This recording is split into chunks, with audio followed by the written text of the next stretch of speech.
ಎಲ್ರಿಗೂ ನಮಸ್ಕಾರ ಸ್ನೇಹಿತರೆ.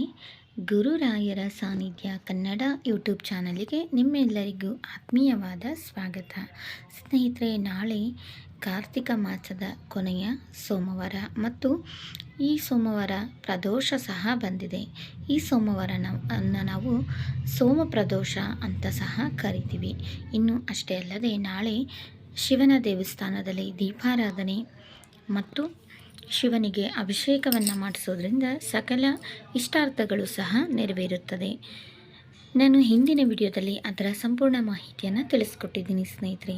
ಇವತ್ತಿನ ಈ ಒಂದು ವಿಡಿಯೋದಲ್ಲಿ ನಾನು ಯಾವ ವಿಷಯದ ಬಗ್ಗೆ ತಿಳಿಸ್ಕೊಡ್ತಾ ಇದ್ದೀನಿ ಅಂದರೆ, ನೀವು ಕೇಳಿರ್ಬೋದು, ಸೋಮವಾರ ದಿವಸ ನಾವು ಅನ್ನವನ್ನು ಊಟ ಮಾಡೋದಿಲ್ಲ, ಶಿವನನ್ನು ಆರಾಧನೆ ಮಾಡ್ತೀವಿ. ಸೋಮವಾರ ಅನ್ನವನ್ನು ಬಿಟ್ಟರೆ ಇಷ್ಟಾರ್ಥಗಳು ನೆರವೇರುತ್ತಾ?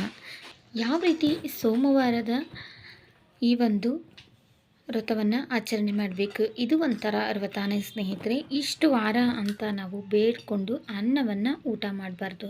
ಕೆಲವೊಬ್ಬರು ಸೋಮವಾರ ಮಾತ್ರ ಅಲ್ಲ, ಅವರ ಇಷ್ಟಾರ್ಥ ನೆರವೇರೋವರೆಗೂ ಅನ್ನವನ್ನು ಬಿಡ್ತಾರೆ.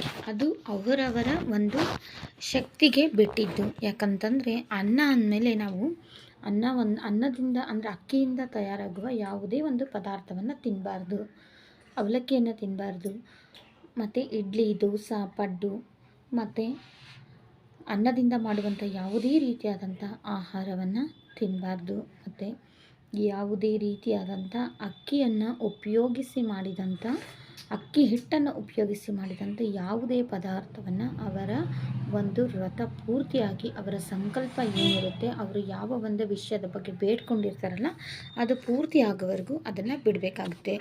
ಅದು ಅವರಿಗೆ ನಾನು ಅಷ್ಟು ದಿನ ಮಾಡ್ತೀನಿ ಅನ್ನೋರು ಸಂಕಲ್ಪವನ್ನು ನೋಡಿ ಮಾಡಬೇಕಾಗುತ್ತೆ. ನಾನು ಮಾಡ್ತೀನಿ ಅಂತ ಹುರುಪಿನಿಂದ ಸಂಕಲ್ಪವನ್ನು ಮಾಡಿ ಮಧ್ಯದಲ್ಲಿ ಬಿಟ್ಟರೆ ತುಂಬಾ ಕಷ್ಟಗಳು ಅನುಭವಿಸ್ಬೇಕಾಗುತ್ತೆ.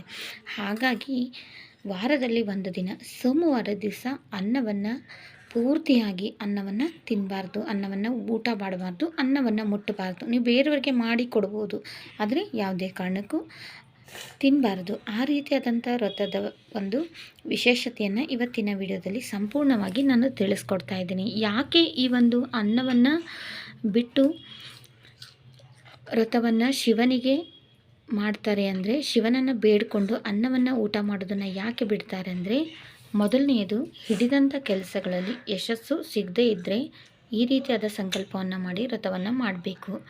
ಮಕ್ಕಳ ವಿದ್ಯಾಭ್ಯಾಸಕ್ಕೆ, ಮನೆ ಕಟ್ಟು ವಿಚಾರಕ್ಕೆ, ಆರೋಗ್ಯದ ಸಮಸ್ಯೆಗೆ, ಹಣಕಾಸಿನ ಸಮಸ್ಯೆಗೆ, ಉದ್ಯೋಗದ ಸಮಸ್ಯೆಗೆ, ಅಥವಾ ಬೇರೆ ಯಾವುದೇ ಒಂದು ಕೋರ್ಟ್ ಕಚೇರಿ ಈ ರೀತಿಯಾದಂಥ ಸಮಸ್ಯೆಗಳಿಗೆ, ಅಥವಾ ಎಲ್ಲ ಇದ್ದು ನೆಮ್ಮದಿ ಇಲ್ಲದೆ ಇದ್ದಾಗ ಈ ರೀತಿಯಾದ ಒಂದು ಸಂಕಲ್ಪವನ್ನು ನಾವು ಮಾಡಿಕೊಳ್ಬೇಕು.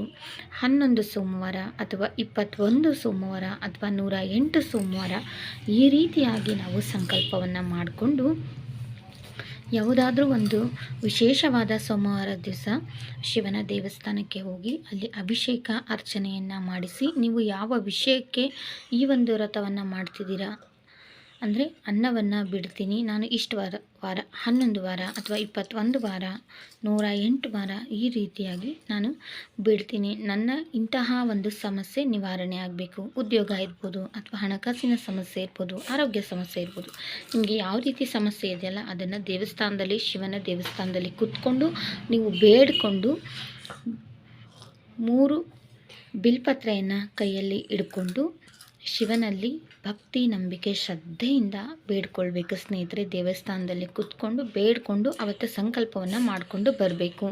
ನಾನು ಇಷ್ಟು ವಾರದಲ್ಲಿ ನನ್ನ ಈ ಒಂದು ಕನಸು ಈಡೇರಬೇಕು, ನನ್ನ ಅಭಿಷ್ಟ ಸಿದ್ಧಿಯಾಗಬೇಕು, ನನ್ನ ಮನೋಕಾಮನೆಗಳು ಈಡೇರಬೇಕು ದೇವರೇ. ಹಾಗಾಗಿ ನಾನು ಇಷ್ಟು ದಿನ ಅನ್ನವನ್ನು, ಇಷ್ಟು ಸೋಮವಾರ ದಿವಸ ನಾನು ಅನ್ನವನ್ನು ಯಾವುದೇ ಕಾರಣಕ್ಕೂ ಊಟವನ್ನು ಮಾಡೋದಿಲ್ಲ.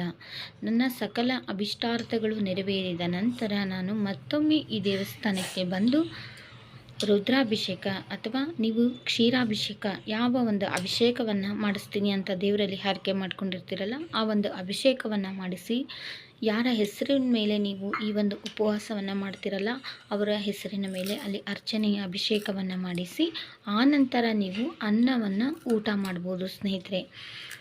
ಇದರಲ್ಲಿ ಮಧ್ಯದಲ್ಲಿ ನಿಮಗೆ ಯಾವುದೇ ಸಮಸ್ಯೆ ಬಂದು ಗೊತ್ತಿಲ್ಲದೆ ನೀವು ಅನ್ನವನ್ನು ಊಟ ಮಾಡೋ ಹಾಗಿಲ್ಲ.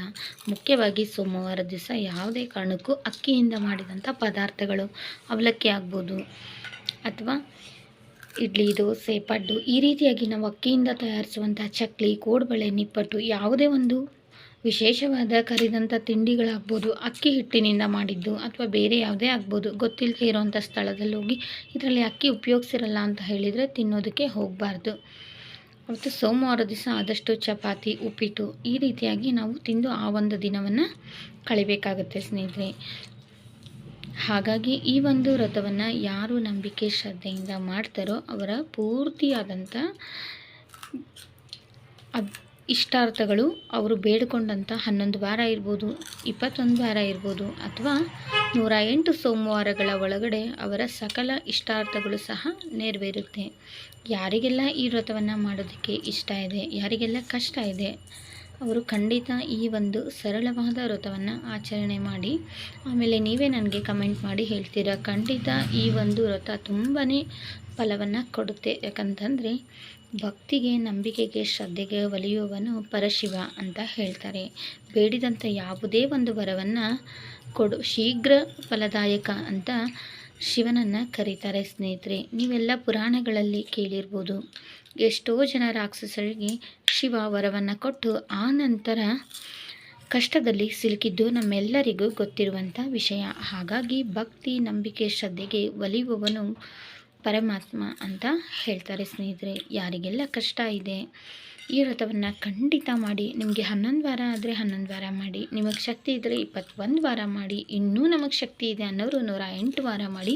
ಖಂಡಿತ ಹೇಳ್ತೀನಿ, ಈ ವಾರ ಮುಗಿಯೋದ್ರೊಳಗಡೆ ನಿಮ್ಮ ಏನೆಲ್ಲ ಕಷ್ಟಗಳಿರುತ್ತಲ್ಲ ಅದೆಲ್ಲನೂ ನಿವಾರಣೆ ಆಗುತ್ತೆ. ಮತ್ತು ಜೀವನದಲ್ಲಿ ಇನ್ನೊಂದು ಸತಿ ಈ ಒಂದು ಸಂಕಲ್ಪವನ್ನು ನಿಮಗೆ ಮಾಡಬೇಕು ಅನ್ನೋ ಒಂದು ಸಮಯನೇ ಬರಲ್ಲ. ಯಾಕಂತಂದರೆ ಶಿವ ಒಂದು ಸರ್ತಿ ಕೊಟ್ಟ ಅಂತಂದರೆ ವಾಪಸ್ ಇಸ್ಕೊಳ್ಳೋದು ಶಿವನಿಗೆ ಗೊತ್ತಿರೋದಿಲ್ವಂತೆ.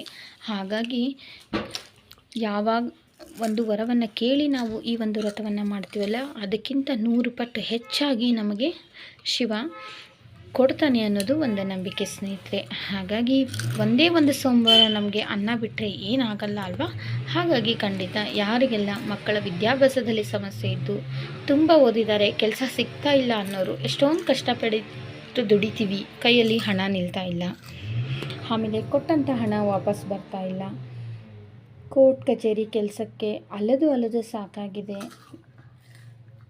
ಈ ರೀತಿಯಾದಂಥ ಸಮಸ್ಯೆ ಇರೋರು, ಆರೋಗ್ಯದಲ್ಲಿ ಸಮಸ್ಯೆ ಇರೋರು ಖಂಡಿತ ಈ ವ್ರತವನ್ನು ಮಾಡಿ ಸ್ನೇಹಿತರೆ. 11 ವಾರ ಮಾಡೋದ್ರೊಳಗಡೆ ನಿಮ್ಮ ಎಷ್ಟೋ ಕಷ್ಟಗಳು ನಿವಾರಣೆ ಆಗುತ್ತದೆ ಸ್ನೇಹಿತರೆ. ಹಾಗಾಗಿ ಈ ಒಂದು ವ್ರತವನ್ನು ಮಾಡಬೇಕಾದಾಗ ನಮಗೆ ಮುಖ್ಯವಾಗಿ ಶಿವನಲ್ಲಿ ನಂಬಿಕೆ ಇರಬೇಕು, ಮಾಡುವಂಥ ಶ್ರದ್ಧೆ ನಮಗಿರಬೇಕು. ಇವೆರಡೂ ಇದ್ದರೆ ಖಂಡಿತ ಈ ವ್ರತ ಹೇಗೆ ಮುಗಿಯುತ್ತನ್ನೋದು ನಮಗೆ ಗೊತ್ತಾಗೋದಿಲ್ಲ. ಆ ರೀತಿಯಾಗಿ ಅಷ್ಟು ಬೇಗ 11 ಸೋಮವಾರಗಳು ಮುಗಿದ್ಬಿಡುತ್ತೆ ಸ್ನೇಹಿತರೆ. ಹಾಗಾಗಿ 11 ಸೋಮವಾರಗಳು ಮುಗಿದ ನಂತರ ನೀವು ಅನ್ನವನ್ನು ಊಟ ಮಾಡ್ತೀನಿ ಅನ್ನೋರು ನಿಮ್ಮ ಯಾವುದಾದ್ರೂ ಒಂದು ನಿಮ್ಮ ಹತ್ತಿರದಲ್ಲಿ ಇರುವಂಥ ದೇವಸ್ಥಾನದಲ್ಲಿ ಅನ್ನ ಸಂತರ್ಪಣೆ ನಡೆಯುತ್ತಿರುತ್ತಲ್ಲ ಆ ಒಂದು ಸ್ಥಳದಲ್ಲಿ ಹೋಗಿ ನಿಮ್ಮ ಕೈಲಾದಷ್ಟು ಆ ಒಂದು ಅನ್ನ ಸಂತರ್ಪಣೆಗೆ ಅಕ್ಕಿ ಅಥವಾ ಬೇಳೆ, ನಿಮ್ಮ ಯಾವುದೇ ನಿಮಗೆ ಶಕ್ತಿ ಇರುವಂಥ ಒಂದು ದವಸ ಧಾನ್ಯಗಳನ್ನ ಆ ದೇವಸ್ಥಾನಕ್ಕೆ ಕೊಟ್ಟು ಅಲ್ಲಿ ನೀವು ಅನ್ನ ಪ್ರಸಾದವನ್ನು ಮಾಡಿ ಬಂದು ಆ ನಂತರ ನೀವು ಮನೆಯಲ್ಲಿ ಅನ್ನವನ್ನು ಊಟ ಮಾಡಬೇಕಾಗುತ್ತೆ. ಸಾಧ್ಯವಾದವರು ತುಂಬ ಜನ ಮಾಡೋದೇನೆಂದರೆ ಈ ಒಂದು ವ್ರತವನ್ನು ಧರ್ಮಸ್ಥಳದ ಮಂಜುನಾಥನ ದೇವಸ್ಥಾನಕ್ಕೆ ಹೋದಾಗ ಸಂಕಲ್ಪವನ್ನು ಮಾಡಿಕೊಂಡು ಬೇಡ್ಕೊಂಡು ಬರ್ತಾರೆ. ಆನಂತರ ಅವರ ಸಕಲ ಇಷ್ಟಾರ್ಥಗಳು ನೆರವೇರಿದ ನಂತರ ಮತ್ತೊಮ್ಮೆ ಧರ್ಮಸ್ಥಳಕ್ಕೆ ಹೋಗಿ ಮಂಜುನಾಥನ ಸನ್ನಿಧಿಯಲ್ಲಿ ಅನ್ನಪ್ರಸಾದವನ್ನು ಸ್ವೀಕಾರ ಮಾಡಿ ಆನಂತರ ಅವರು ಮೊದಲಿನಂತೆ ಪ್ರತಿದಿನವೂ ಸಹ ಅನ್ನವನ್ನು ಊಟ ಮಾಡ್ತಾರೆ ಸ್ನೇಹಿತರೆ. ಇದಿಷ್ಟು ಈ ಒಂದು ಸೋಮವಾರ ದಿವಸ ನಾವು ಅನ್ನ ಊಟ ಮಾಡಲ್ಲ ಅನ್ನೋದರ ಒಂದು ಸಂಪೂರ್ಣ ಮಾಹಿತಿ ಸ್ನೇಹಿತರೆ. ಶಿವನನ್ನು ನಂಬಿಕೆ, ಶ್ರದ್ಧೆ, ಭಕ್ತಿಯಿಂದ ಬೇಡ್ಕೊಂಡು ಈ ವ್ರತವನ್ನು ಯಾರು ಮಾಡ್ತಾರೋ ಅವರ ಸಕಲ ಇಷ್ಟಾರ್ಥಗಳು ಸಹ ನೆರವೇರುತ್ತೆ. ಅಷ್ಟೇ ಅಲ್ಲದೆ ಅವರ ಜೀವನದಲ್ಲಿ ಅವರು ತುಂಬಾ ಉನ್ನತವಾದ ಒಂದು ಸ್ಥಾನಕ್ಕೆ ಹೋಗ್ತಾರೆ ಅನ್ನೋದು ಒಂದು ನಂಬಿಕೆ ಸ್ನೇಹಿತರೆ. ಇವತ್ತಿನ ಈ ಒಂದು ಪುಟ್ಟ ಮಾಹಿತಿ ಸ್ನೇಹಿತರೆ ನಿಮ್ಗೆ ಇಷ್ಟ ಆಗಿದ್ದರೆ ಈ ವಿಡಿಯೋಗೆ ಲೈಕ್ ಮಾಡೋದನ್ನು ಮರಿಬೇಡಿ. ಹಾಗೂ ಹೊಸಬ್ರು ಯಾರಾದರೂ ನನ್ನ ಚಾನಲ್ನ ನೋಡ್ತಾ ಇದ್ದರೆ ಸಬ್ಸ್ಕ್ರೈಬ್ ಮಾಡಿಕೊಂಡು ಸಪೋರ್ಟ್ ಮಾಡಿ. ಆದಷ್ಟು ವಿಡಿಯೋವನ್ನು ಶೇರ್ ಮಾಡಿ. ವಿಡಿಯೋವನ್ನು ನೋಡಿದಂಥ ನನ್ನ ಎಲ್ಲ ಆತ್ಮೀಯ ಸ್ನೇಹಿತರಿಗೂ ತುಂಬ ಹೃದಯದ ಧನ್ಯವಾದಗಳು.